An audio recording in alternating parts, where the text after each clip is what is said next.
One, keep the faith strong. Your time to shine will come. From Studio One, welcome to this Friday, September the 30th edition of the Ringside Report. I am Ryan Young, along with, on the phone, the king of controversy, Anthony Smoody. Smoody, how we doing today? Good, how are you? Happy Friday. Happy Friday. You're going to the Sox game tonight, aren't you? Yes, last weekend of the baseball season. At least for the Sox. Okay, let's start it off by recapping. We're going to recap everything in the first segment. We got a busy show today. We're going to start off by recapping Smackdown. Randy Orton comes out ready to call out Bray Wyatt and saying, you know what, and pretty much wanting to challenge him to a match and saying that Bray Wyatt's afraid of Randy Orton.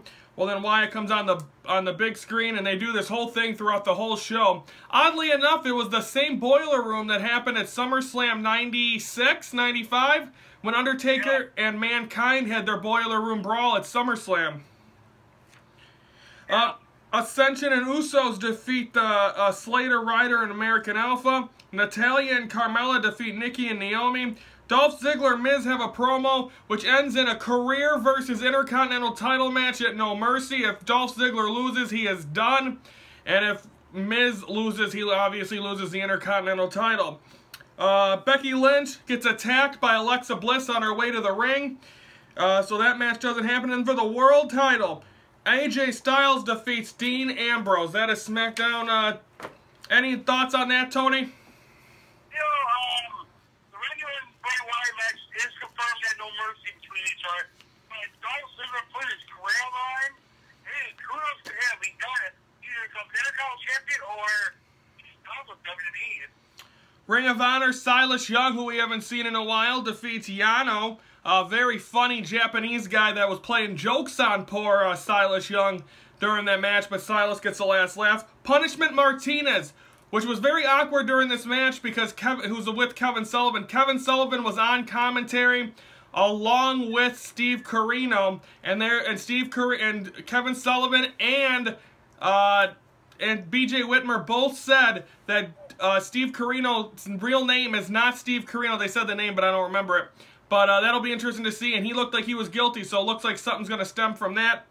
And then Michael Elgin and Tanahashi defeats Adam Cole and Adam Page of the Bullet Club, and of course we'll have the warm-up coming up in the next segment for All-Star Extravaganza tonight on pay-per-view.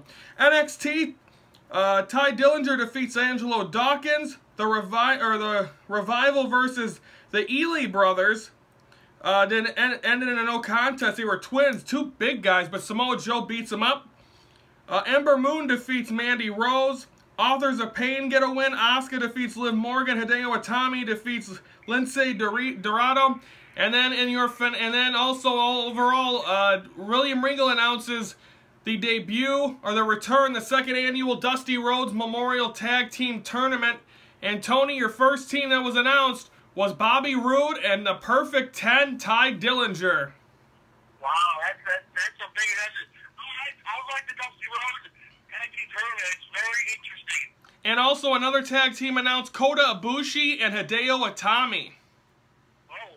So there's some good tag teams, and of course that begins next week, and that will come to a head. The finale of that will happen November 19th at TakeOver Toronto. We're going to take a time out. When we come back, it's time for the All-Star Extravaganza Ring of Honor warm-up next on the Ringside Report.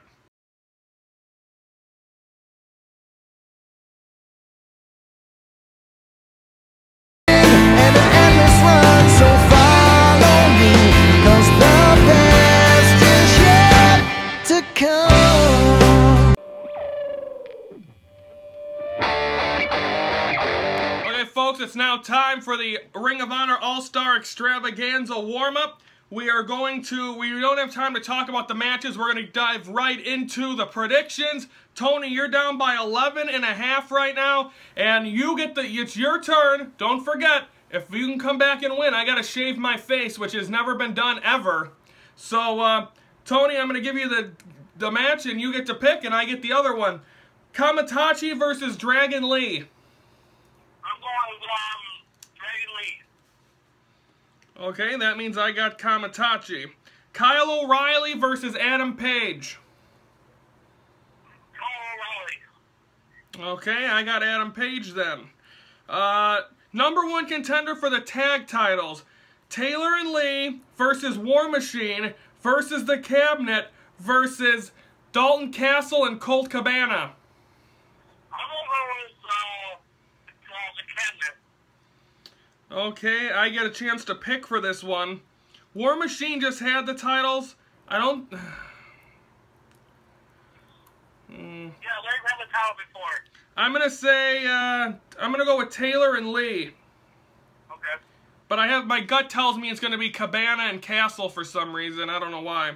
Ring of Honor 6-man tag team title tournament. Briscoes and Toru Yano, who's the funny guy I was just talking about. And Ring of Honor versus ACH, Leo Rush, and Jay White. Who do you got? I'm going to go with the Briscoes. Okay, that means I have ACH, Leo Rush, and Jay White, which I like that tag team. A Ring of Honor tag team, or excuse me, TV title, Bobby Fish versus Donovan Dijak. I'm going with Bobby Fish. Okay, I'm going to go Donovan Dijak. Tag team titles, Ladder War. Addiction defends against the Young Bucks and the Motor City Machine Guns. I'm going with the Addiction. Okay, I'm going to say it's the Young Bucks' time. I think it's time for them to get it. Jay Lethal versus Naito. Jay Lethal. I think you might have one there. I'll take Naito. And then your main event for the Ring of Honor World title, Adam Cole versus Michael Elgin. I'm going with Adam Cole. That's probably good. So, Tony, your chance to gain up on me. I'll take Michael Elgin. So, right now, Tony is down by 11.5. He'll try to get back in this. How many matches we got? We got 8. So, you'd be down by 2.5 if you cleared the board. And we got Bound for Glory, plus the following weekend you got No Mercy. So, there's a chance, Tony, you can get back in this thing. Yes, I would love to get back in this. Okay, we'll go more into detail on the recap of this, but that is the All-Star Extravaganza warm-up. We're going to take a timeout. When we come back, it's time for the Bound for Glory warm-up. A lot of rumors saying that possibly this pay-per-view isn't even happening, but we're going to do a warm-up anyway. We'll be back.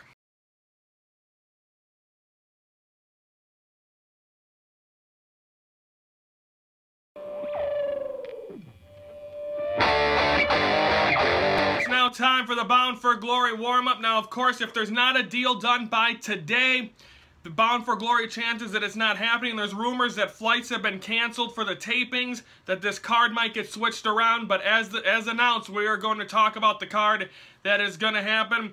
TNA, let's run down the card. Like I said, we won't know the standings. Like I said, I'm up by 11.5, and obviously that's going to drastically change by the end of the weekend, one way or another. Okay, now let's talk about this. It's now time for the Bound for Glory warm-up predictions. And I get to make the call on this one. Knockouts title, Maria defends against Gail Kim. I think that's an easy one. I'm going to go Gail Kim. And then, Anthony, are you confident with Maria? Yeah, I'm going with Maria that one. Well, you have to. I'm said, are you confident with her? Yeah, I'm going to be confident I'll win that one. DJZ is going to have an X Division title match. It is not announced as we're taping this, but either way, I'm going to go DJZ, so you'll have to take whoever he's facing. I bet you, I guarantee it's going to be Trevor Lee. Or Eddie Edwards again. They had a great match last week on Impact. Yeah, I got to see that one. Bound for Glory, or Bound for Gold Battle Royal. Tony, anyone that's not on the card, do you have a prediction of who's going to win? I'm going to go with Tyrus. Okay. Is Tyrus even on the roster anymore? Yeah. Okay, well, Tony's going to go Tyrus. I'm going to go, just in case that he is there, and this could be the match because it hasn't been announced yet, and again, the things could change. I am going to go with Cody Rhodes. Wow.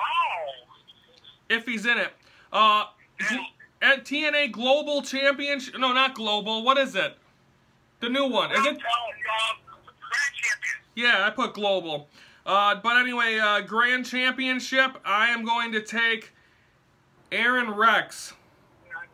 Okay. And Tony, where are you? Well, I'm in the car right now. Oh, geez, Louise.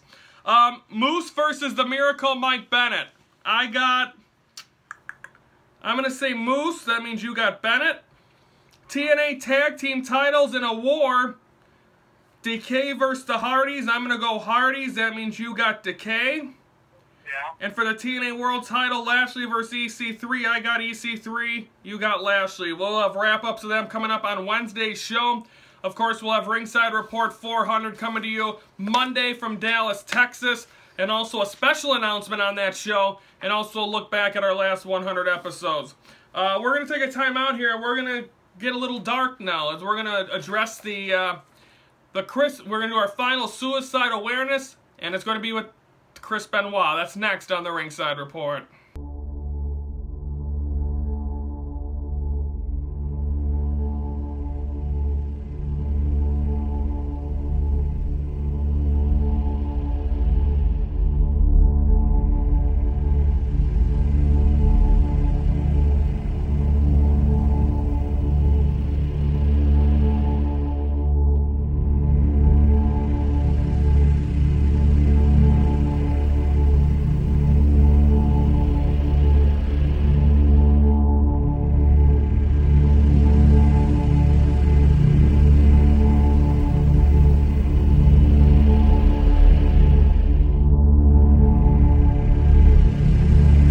Welcome back here to the Ringside Report. It's now time to get a little dark. Our final suicide awareness is going to be the guy that no one ever talks about anymore, and that is the crippler Chris Benoit.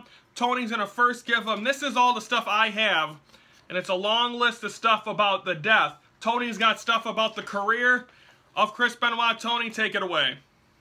Well, Chris Benoit, one of the greatest technical wrestlers of all time, secondary Guerrero. He was a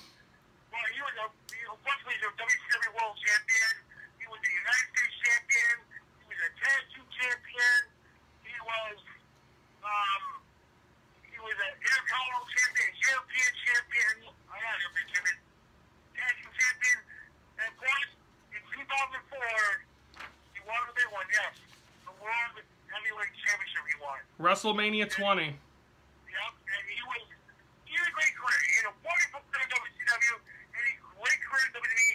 He married his sweetheart in WCW, and then it got ugly after his career. Now the night that he died, and I believe the next day is when it all came out, but that night was Night of Champions. And in that, he was originally slated to win the ECW championship that night. And then CM Punk? Yes, and then it ended up being John Morrison. Yeah. Okay, so now let's get into the dark part of it. Again, Chris Benoit, and you said it too, Tony. He was probably the best technical wrestler that there was. Correct? He was. Yes. Okay, here we go.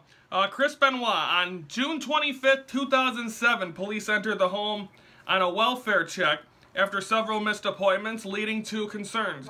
The officers discovered the bodies of Chris Benoit and his wife Nancy and their 7-year-old son, Daniel, at around 2:30 Eastern Daylight Time. Upon investigating, no additional suspects were sought by authorities. It was determined that Benoit committed the murders over a 3-day period. Benoit had killed his wife and son before hanging himself. His wife was bound before the killing. Benoit's son was drugged and likely unconscious before Benoit strangled him. Benoit then committed suicide by a weight machine. WWE canceled the scheduled 3-hour-long live Raw show on June 25th. Remember, if you folks don't remember, Vince McMahon was going to return the week before his limo blew up and all that stuff. To the career, they did a live Raw. I remember watching this one. Broadcast version of a 3-hour tribute to his life and career featuring past matches, segments from the Hard Knocks Chris Benoit story, DVDs, and comments from wrestlers and announcers. However, once the details of the murder-suicide became apparent, WWE quickly and quietly began distancing themselves from the wrestler by removing merchandise and no longer mentioning him. On the June 26th episode of ECW began with Vince McMahon addressing the television audience about the circumstances and announcing that there will be no mention of Benoit that night or of his comments. There was no mention of Benoit at all the following Friday on Smackdown. Toxicology reports on July 17, 2007 revealed that at the time of their death, Nancy had 3 different drugs in her system: Xanax, hydrocodone, and hydrodromphone. I don't know if I said that right. All of which were found at the therapeutic rather than toxic levels. Daniel was found to have Xanax in his system, which led to the chief medical examiner to believe that he was sedated before he was murdered. Benoit was found to have Xanax, hydrocodone, and an elevated level of testosterone caused by a synthetic form of hormone in his system. The chief medical examiner attributed the testosterone level to Benoit possibly being treated for a deficiency caused by previous steroid abuse or testicular insufficiency. I can't even say that word either. There was no indication that anything in Benoit's body contributed to the violent behavior that led to the murder-suicide, concluding that there was no roid rage involved. Prior to the murder-suicide, Benoit had been given illegal steroids and a compliant of the wellness policy program in 2006 of February. Benoit received nandrolone and anzrazolone. I'm not good with these names when it comes to medical terms, folks. During this investigation into steroid abuse, it was revealed that other wrestlers had also been given steroids. After the double murder-suicide, former wrestler Christopher Nowinski contacted Michael Benoit, father of Chris, suggested that the years of trauma to his brain may have led to the actions. Tests were conducted on Benoit's brain by Julian Bales, the head of neurosurgery at West Virginia University, and the results showed that Benoit's brain was severely damaged. It resembled the brain of an 85-year-old Alzheimer's patient. He was reported to have an advanced form of dementia, similar to the brains of 4 retired football players who had suffered multiple concussions, sank into depression, and harmed themselves or others. Bales and his colleagues concluded that repeated concussions can be led to dementia, which can contribute to severe behavioral problems. Benoit's father suggests that brain damage have been the leading cause of the crime. He confirmed that his son quietly was cremated, but it was done in the ashes is not public knowledge. No mention has been of Benoit on WWE programming since McMahon's June 26, 2007 announcement on ECW. But Benoit's matches are available to watch on the network, a subscription-based wrestling streaming service. If a program featuring Benoit's legacy proceeds the following disclaimer, which I did not post. Okay, Tony, overall, your thoughts when you found out the murder-suicide from Chris Benoit in June 2016 or June 2006 or 7. Well, you know, when this came out, I was thinking, okay, the night before, at the night of champions, I'm thinking, okay, Benoit's gonna replace CM Punk for the title. Then when I heard a lot of rumors that Benoit was not there and on Raw, they're supposed to do the 3-hour show, and it ended up being a tribute. I ended up being Vince McMahon's ring with no crowd. I was like, oh shit, so I heard him. Benoit, you know, he was a great wrestler, but he had a lot of demons in his head, and it really sucked that when the murder suicide. I couldn't believe he would that somebody said, wow. I don't know. I'm pretty shocked about this. And so of course there's been no mention of Chris Benoit. There's a possible they're going to make a movie about it down the road. Apparently it's been approved. They're trying to figure it all out. Would you watch the movie of not the wrestling career, but of what took place that night? Oh, I would. I want to look at answers and find out who's the one that killed Nancy and Daniel. Chris Benoit did. Well, they might think it was Benoit. Some of them might say it might have been Kevin Sullivan. Now, a lot of people have said that they don't think that they think possibly someone else was involved.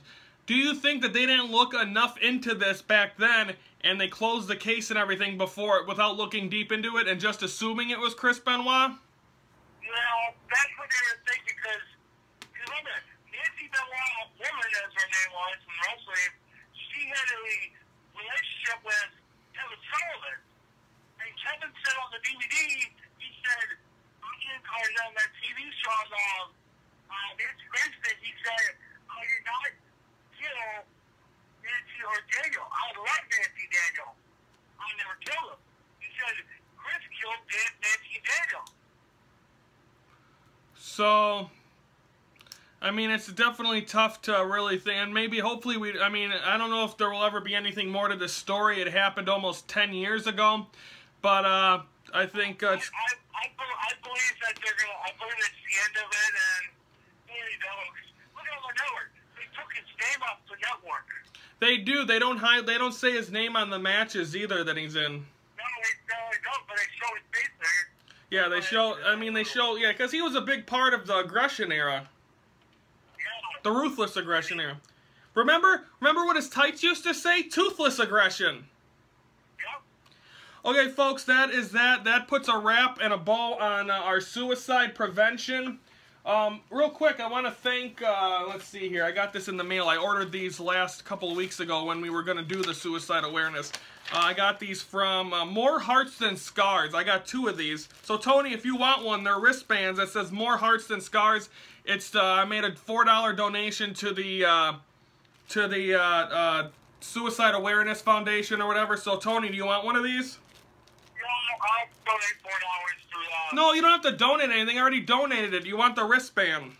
Yeah, I think one right there. I believe in suicide because there's a weird thing about this story about suicide. I wanted to bring it up. A couple weeks ago, a man jumped off the building and it was on Facebook. Yeah. There's also inside of these wristbands. There's a 1-800 number, I believe, for suicide prevention, so that's awesome. So thank you very much to, I don't even know who sent me these. I don't have the thing by me. But again, More Hearts Than Scars. Starting in October, again, Monday's our 400th episode from Dallas. And then Wednesday, we start something that's very near and dear to my heart. We usually do breast cancer awareness. We're not going to do it this year. This year, we're going to do it is also liver cancer awareness. And for anyone that knows me personally, my aunt is battling that right now. She actually just got the liver transplant on Tuesday. She's doing better. She's in ICU right now. She's got her new liver, but we're going to do a tribute to her.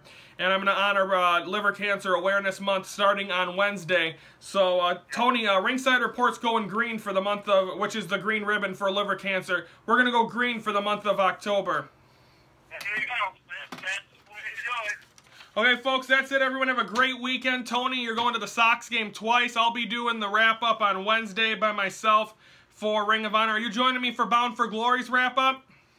I'll join you for Bound for Glory wrap. I'll be there. Okay, have a good weekend, everyone. 400th episode coming up on Monday. We'll be back in Studio 1 on Wednesday. For Anthony Smoody, I'm Ryan Yuns, and thank you for watching the Ringside Report, your front row seat to all things wrestling.